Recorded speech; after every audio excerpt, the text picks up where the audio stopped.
अस्सलामुअलैकुम दोस्तों, उम्मीद है आप लोग खैरियत से होंगे। आज है 28 तारीख, 28 अप्रैल, और आज से सिर्फ 2 दिन पहले एस्प्रिन की जो गोली है उसके बारे में एक इंतहाई अहम अपडेट जो है वो दुनिया को दी गई है। और ये 6 साल के बाद ये जो अपडेट है इसको रिवाइज़ किया गया है।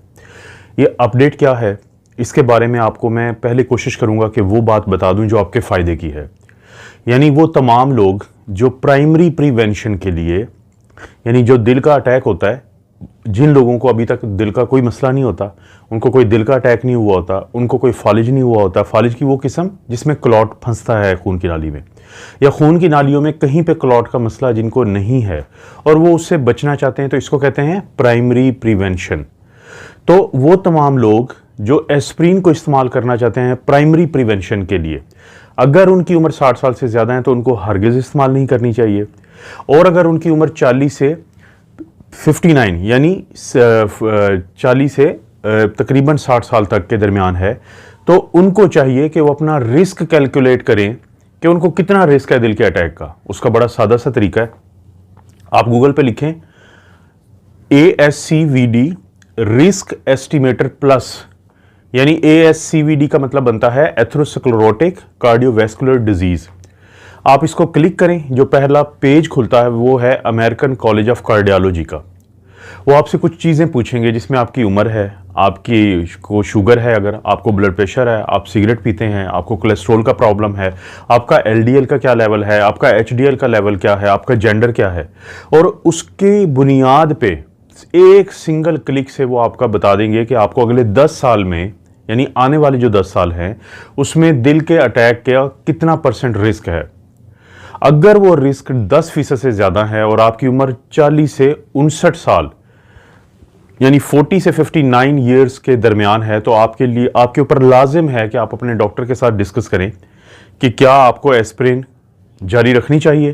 क्योंकि अगर आपका जो रिस्क है वो 10% से कम है और आप एस्प्रिन लेने की कोशिश करते हैं, तो ये जो स्टडीज़ आई हैं, ये जो लेटेस्ट रिकमेंडेशन है, तो उसने बता दिया है पूरी दुनिया को कि आपको ब्लीडिंग के चांसेस ज़्यादा हैं।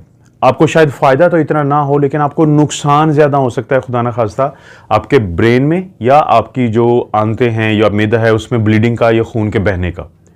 ये मैं नहीं कह रहा, ये यूनाइटेड स्टेट प्रिवेंशन जो सर्विसेज टास्क फोर्स है, USPSTF, ये उसकी रिकमेंडेशन है। आज से 6 साल पहले यानी 2016 में उसने रिकमेंडेशन दी थी, और यही वो रिकमेंडेशन है जिनको फिर डॉक्टर्स भी फॉलो करते हैं और इंश्योरेंस कंपनियां भी फॉलो करती हैं। यहां से आप अंदाज़ा करें कि अमेरिका में जो सबसे बड़ी वजह है लोगों के मरने की, वो दिल की बीमारी है। वहां पे हर 4 में से 1 जो मौत है वो दिल के अटैक की वजह से होती है। यानी ये इतना अहम मौजू है वहां पे। तो ये जो रिकमेंडेशन दी गई हैं ये प्राइमरी प्रिवेंशन के लोगों के लिए है।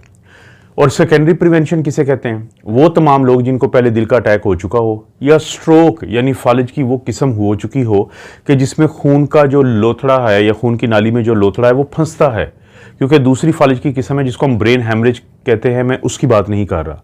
या खुदा ना खासा किसी को पहले से खून की जो नालियाँ होती हैं, जैसे पाँव की नालियाँ हैं या कहीं और खून की नालियाँ हैं, उनमें क्लॉटिंग का मसला रहा हो, जिसके लिए डॉक्टर ने उनको एस्प्रिन पे डाला था, जिसको हम एस्प्रिन थेरेपी कहते हैं। तो इसे कहते हैं सेकेंडरी प्रिवेंशन, कि उनको दोबारा अटैक ना हो जाए। तो उनके लिए ज़रूरी है कि वो इस इलाज को जारी रखें, चाहे उनकी उम्र 40 से 59 साल के दरमियान हो या फिर उनकी उम्र ज़्यादा हो। लेकिन जो प्राइमरी प्रिवेंशन है, यानी कि दिल के अटैक को होने से बचाने के लिए या फालिज के अटैक को होने से बचाने के लिए, अगर एस्प्रिन आप लेते हैं और आपका जो रिस्क है वो 10% से कम है, तो फिर ब्लीडिंग के ज़्यादा चांसेस हैं। लेकिन अगर आपका जो रिस्क है वो 10% से ज़्यादा है, तो इसका मतलब है कि अगर वो रिस्क है भी ब्लीडिंग का, लेकिन इस दवाई लेने का आपको फ़ायदा बहुत ज़्यादा होगा।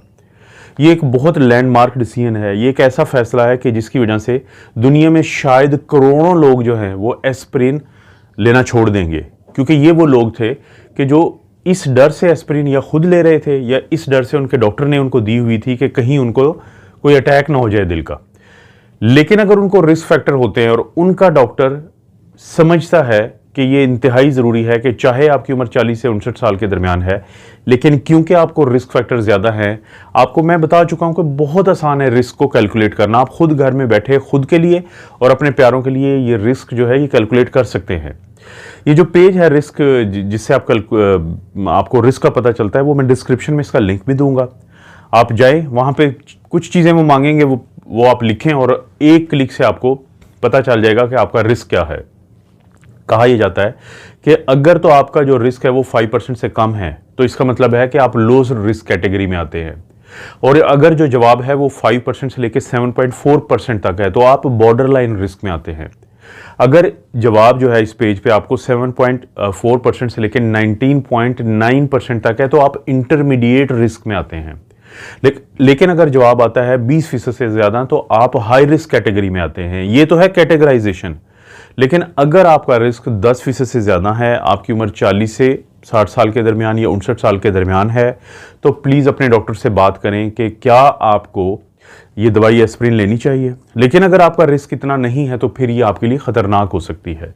लेकिन अगर उम्र 60 साल से ज्यादा है तो फिर चांसेस बहुत ज़्यादा हैं, क्योंकि जैसे जैसे उम्र बढ़ती है चाहे दिल के अटैक का रिस्क बढ़ता है, लेकिन जो ब्लीडिंग का रिस्क है एस्प्रिन लेने की वजह से वो बहुत ज़्यादा बढ़ता है।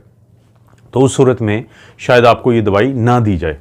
लेकिन जो सेकेंडरी प्रिवेंशन है, अगर आपको पहले से मसले चल रहे हैं दिल के अटैक के या फालिज के और उसके लिए आपको एस्प्रिन दी गई है, तो आपके लिए ज़रूरी है कि आप इस दवाई को भी जारी रखें। लेकिन एहतियातन आप अपने डॉक्टर के साथ ये ज़रूर डिस्कस कर लें कि ये जो लैंडमार्क नई गाइडलाइंस आई हैं जो कि journal of American medical association में शाया हुई हैं, उसका भी जो लिंक है मैं डिस्क्रिप्शन में दे दूंगा। इसका क्या मतलब है आप लोगों के लिए। तो दोस्तों ये बड़ी अहम अपडेट थी। ये कोशिश करें आप खुद भी इसको पढ़ें और दोस्तों से भी शेयर करें, और ये वीडियो भी कोशिश करें कि लाइक भी करें और लोगों से भी शेयर करें। और अगर अभी तक आपने अपना ये जो चैनल है सब्सक्राइब नहीं किया तो आप इसको ज़रूर सब्सक्राइब करें, क्योंकि आपको दिल के बारे में, शुगर के बारे में, ब्लड प्रेशर के बारे में और कोलेस्ट्रॉल के बारे में बाकायदगी से वीडियोस इस पे मिलती रहेंगी। आप अपना और अपनी फैमिली का ख्याल रखें। अल्लाह ताला आपको और आपकी फैमिली को हर किस्म की बुराई, बीमारी और आजमाइश से महफूज रखे।